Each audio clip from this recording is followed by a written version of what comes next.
Let's read.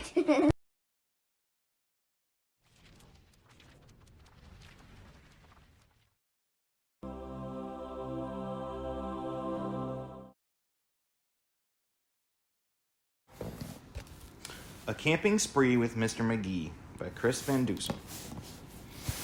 Early one morning at 7:03, Mr. McGee and his little dog Dee packed up the camper and hitched up the load, hopped in the Rambler, and then hit the road.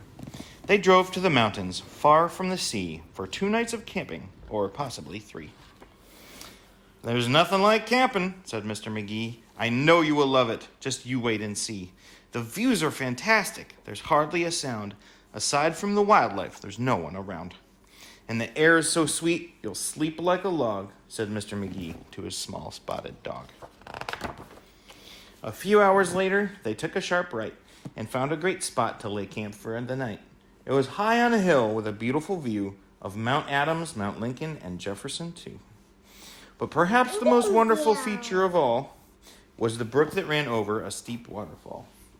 Dee gathered pine cones and branches and logs. McGee made a campfire and cooked some hot dogs. And as the sun set behind far distant knolls, they sat roasting marshmallows over the coals. As the embers went out, they felt tired and dozy, so they climbed in their bunk beds all comfy and cozy. But while they were falling asleep without care, along came a stumbling, bumbling bear.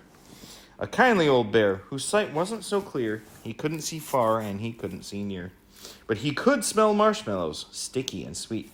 This smell made him hungry. He wanted a treat. He sniffed out the place where the marshmallows lay, but the car and the camper were in the bear's way. Yet that didn't stop the sneaky old snitch. He simply tried squeezing right under the hitch. And as he was shimmying into the gap, he pushed up the hitch, which let go with a snap. Now that the camper and car were untied, they started to roll down the rocky hillside. The car bounced away on the old logging road, while the camper was headed to where the stream flowed. It flew down the hill on a wild, bumpy ride, with Dee and McGee sleeping soundly inside. They were snoring and snoozing, enjoying a dream, when splash went the camper right into the stream. The splash shook the camper, and they bumped out of bed. "Now what in the world was that?" McGee said. And when he looked out and saw where they were, his hair stood on end, and so did Dee's fur.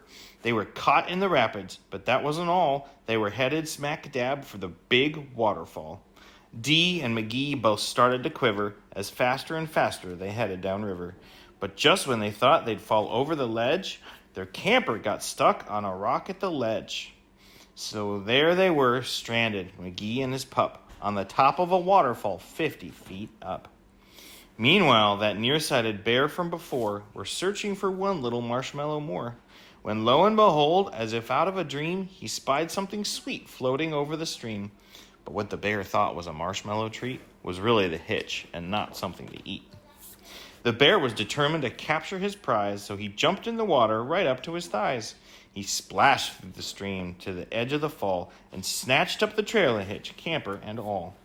Dee felt a tug. McGee heard a knock as the bear pulled the camper right off the rock. He dragged them both all the way back to the bank. When he realized the hitch was not sweet, but quite rank, he spit out the hitch and left in dismay. Puh! While McGee and Dee's camper again rolled away. It flew down the path with a jolt and a jar and stopped in some bushes right next to the car. Dee popped her head out. McGee looked out too. Had they really stopped rolling? Could it be true? At last, things were quiet and peaceful and still. They hooked up the hitch and drove off down the hill.